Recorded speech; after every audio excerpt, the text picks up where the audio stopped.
Bismillahirrahmanirrahim. Assalamualaikum warahmatullahi wabarakatuh. Innal hamdalillah wassalatu wassalamu ala Rasulillah wa ala alihi wa ashabihi wa mawalah. Wala haula wala quwwata illa billah, ma ba'd. Alhamdulillah, ikhwati fillah rahimani wa rahimakumullah. Di antara wasiat Rasulullah sallallahu alaihi wasallam, apa yang pernah Nabi sampaikan kepada salah seorang di antara sahabat Rasulullah dalam hadis yang dikeluarkan oleh Imam At-Tirmidzi dan dinyatakan sebagai hadis yang hasan. Nabi katakan, "Idza kanazan nas adz-dzahab wal fiddah faqnizu haula'il kalimat." Apabila manusia mereka berlomba untuk menumpuk emas dan perak, maka tumpuklah oleh Anda beberapa kalimat berikut. Yang pertama, Allahumma as'aluka ats-tsabat fi amri wal azimah ala rusdi wa as'aluka syukra ni'matik wa husna ibadatik wa as'aluka qalban saliman wa lisanan sadiqan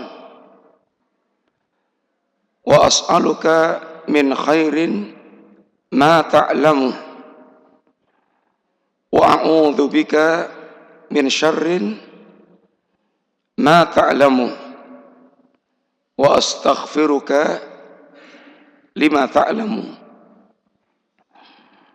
Demikian diantara yang dikatakan Nabi SAW, dan tentu merupakan wasiat yang azimah, wasiat yang sangat agung. Apabila manusia mereka berlomba menumpuk emas dan perak, maka berlombalah Anda untuk mengumpulkan, menumpuk-numpuk beberapa kalimat yang akan beliau ajarkan, yang semua ini merupakan perkara-perkara besar dalam kehidupan kita, yang akan memberikan keuntungan-keuntungan yang sangat besar dalam kehidupan kita,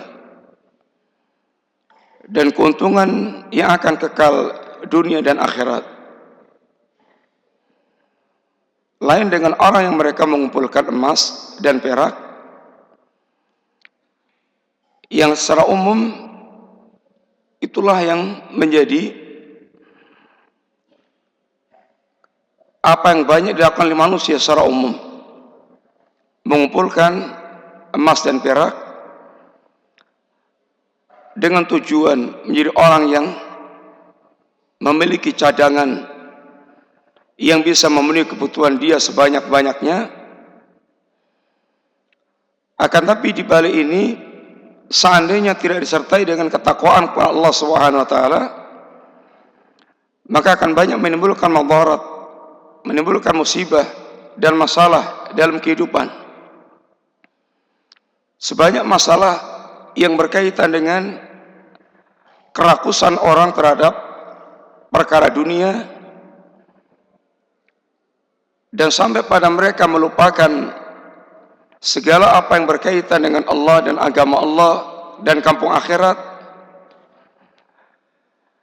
Maka Rasulullah SAW mengajarkan kepada kita, seandainya emas dan perak itu merupakan harta karun, maka inilah harta karun yang sungguhnya apa yang akan diajarkan Nabi SAW, yang lebih berharga dan lebih bermanfaat dan lebih kekal dan lebih indah buah-buahnya di dunia hingga di akhirat kelak.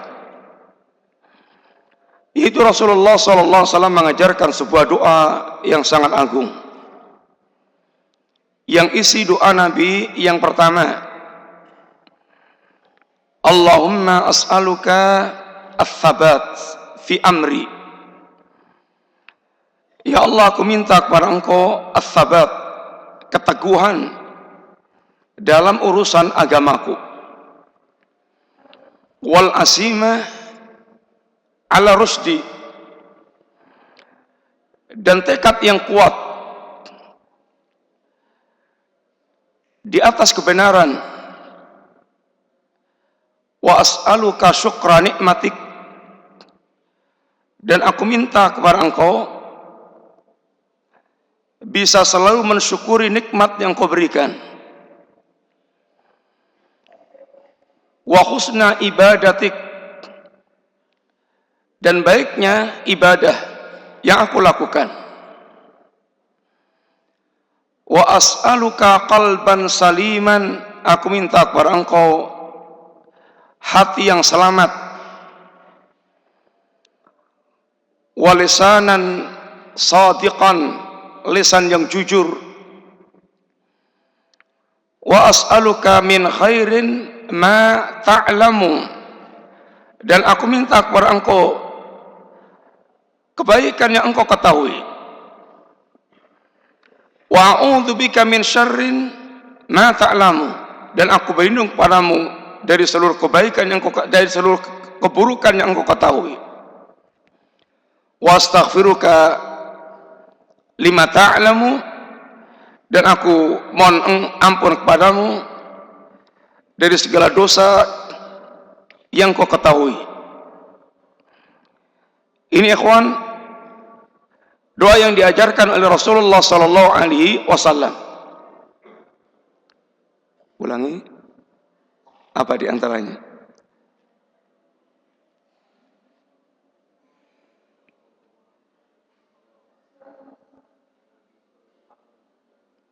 Sabat. Kedua, al-asimah al-usdi.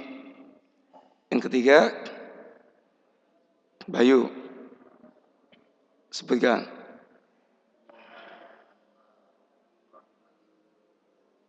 Yang pertama, yang kedua, yang ketiga, wal asimah ala rusdi. Yang ketiga, yang keempat, wa husna. Kelima, keenam, ketujuh,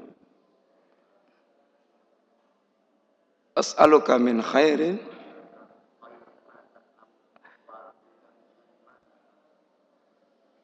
terus yang terakhir, wa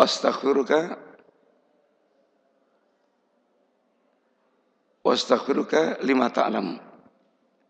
Ini kawan, tentu doa yang sangat agung, pelajaran sangat besar, apa yang benar-benar sangat kita butuhkan dalam kehidupan kita, yang lebih berharga dibandingkan dengan emas dan perak, yang akan lebih memberikan kekekalan di dunia sampai akhirat. Yang pertama, kita diajarkan oleh Nabi SAW agar meminta kepada Allah Subhanahu wa taala ats-tsabat fi amri. Ini ats-tsabat fi dini, ats-tsabat fi ta'atillah wa rasulih. Bagaimana kita diberikan keteguhan hati kita untuk bisa selalu kokoh di atas agama kita, kokoh di dalam mentaati Allah dan Rasulnya, tegar di atas kebenaran yang diajarkan oleh Allah Subhanahu wa taala. Dan sungguh ini adalah perkara yang kita butuhkan. Ats-tsabat adalah amalan qalb, adalah amalan hati kita. Perkara yang asalnya, pangkalnya adalah hati kita. Apabila hatinya memiliki ketegaran, keteguhan, maka dia akan teguh. Seluruh badan dia akan mengikut, akan tegar di atas jalan Allah Subhanahu wa taala. Dan Rasulullah sallallahu alaihi wasallam, ikhwatibillah rahimani wa rahimakumullah, bagaimana mengajarkan doa-doa secara khusus berkaitan dengan agar kita betul-betul as-sabat di atas agama Allah Subhanahu wa taala. Ya muqallibal qulub, tsabbit qalbi ala dinik. Wahai zat yang membolak-balikkan hati, teguhkan, kokohkan hatiku di atas agamamu. Rabbana la tuzigh qulubana ba'da idh hadaitana wa hab lana min ladunka rahmah innaka antal wahhab. Demikianlah Allah Subhanahu wa taala mengajarkan kepada kita doa agar kita tidak dipalingkan setelah kita mendapatkan petunjuk Allah, dan ini merupakan as-sabat. Kita mendapatkan hidayah dan kemudian tegar di atas hidayah dan tidak terpalingkan, tergelincir dari hidayah. Ini adalah as-sabat. Dan kebutuhan kepada kita as-sabat ini akan lebih besar lagi apabila kita menyadari sepenuhnya banyaknya faktor-faktor yang akan menggelincirkan kita dari agama Allah Subhanahu wa taala.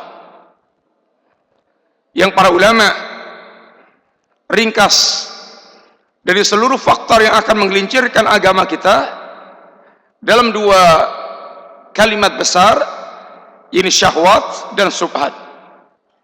Dua-duanya perkara akan menggelincirkan manusia dari agama Allah Subhanahu wa taala. Dan untuk menghadapi syahwat jelas membutuhkan kesabaran. Untuk menghadapi syubhat membutuhkan ilmu, sehingga dia tegar di atas pemikiran yang lurus, dia tegar di atas sikap amalan-amalan saleh yang tidak tergelincir kepada perkara-perkara yang akan membuat dia nista syahwat, baik yang berkaitan dengan syahwat harta, syahwat ketenaran, syahwat jabatan, syahwat yang berkaitan syahwat yang manusia kenal, syahwat kemaluan, syahwat wanita. Semua perkara ini bisa menjadi celah yang akan menjadikan tergelincirnya manusia dari jalan Allah Subhanahu wa taala, dan syaitan akan masuk dari celah ini menggiring manusia tergelincir dari jalan Allah Subhanahu wa taala.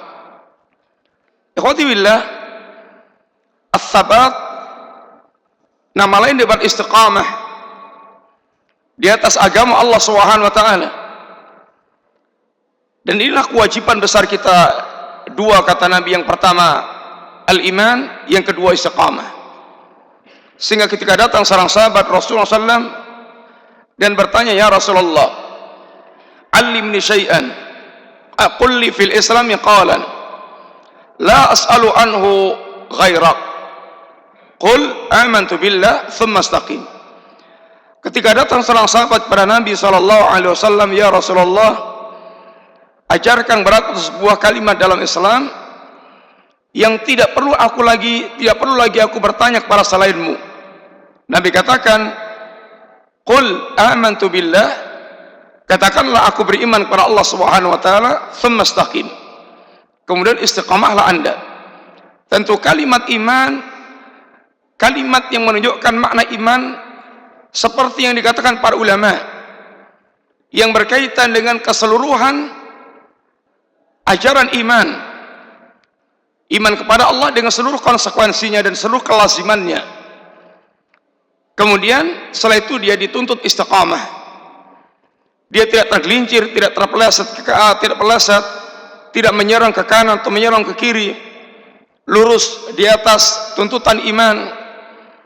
Ikhwati billah, secara ringkas ada beberapa perkara yang para ulama ajarkan kepada kita bagaimana memelihara keteguhan kita di atas agama Allah Subhanahu wa taala. Yang pertama, hendaklah kita tidak pernah memisahkan diri kita dari kebutuhan kepada ilmu syar'i. Karena ilmu inilah roh dan cahaya dan air yang akan menyegarkan tanaman iman, dan nasihat-nasihat akan banyak memberikan nasihat, peringatan, penyemangat ada pada ilmu syar'i. Yang kedua, hendaklah kita pandai-pandai untuk memilih kawan dan lingkungan. Karena sungguhnya sebagaimana kata Nabi SAW, al-mar'u ala dini khalilih, seseorang berada di atas agama kawannya. Bagaimana dia sangat besar kemungkinan sebagaimana kawan dekat dia. Maka Nabi katakan, fal yanzur ahadukum man yukhalil, perhatikan, telitilah siapa kawan dekat yang akan anda jadikan sebagai kawan dekat anda, sehingga jangan sampai nanti justru dia akan membawa anda kepada kerusakan disebabkan kawan tersebut. Yang ketiga, hendaklah kita jangan mengumbar panjang angan-angan berkaitan dengan perkara dunia, karena sungguh tulul amal telah menjadi pintu besar manusia tergelincir dalam segala bentuk kemaksiatan dan melalaikan Allah dan kampung akhirat. Dan ini yang sangat dikhawatirkan, sebagai ungkapan Ali bin Abi Thalib, inna akhwafa ma akhafu alaikum tulul amal wattibaul hawa. Yang sangat aku khawatirkan menimpa kalian adalah panjangnya angan-angan dan mengikuti hawa nafsu. Fa'amma tulul amal fayunsil akhirah. Adapun panjangnya angan-angan akan membuat manusia lalai dari kampung akhirat. Wattibaul hawa fayasuddu anil haq. Adapun mengikuti hawa nafsu akan menghalangi seorang dari mengikuti al-haq. Maka memperpendek angan-angan berkaitan dengan dunia sungguh merupakan cara di antara orang untuk dia benar-benar berpikir tentang kampung akhiratnya dan tidak terbuai dengan kehidupan dunia dia. Dan hendaklah seorang dia banyak mengingat kematian, dan bukanlah mengingat kematian berarti membuat orang putus asa dan sikap ngelokro tetap terhadap kehidupan, akan tapi justru dengan mengingat kematian adalah pompa yang sangat besar untuk dia beramal, karena kematian merupakan pintu yang mengantarkan dia menghadap Allah.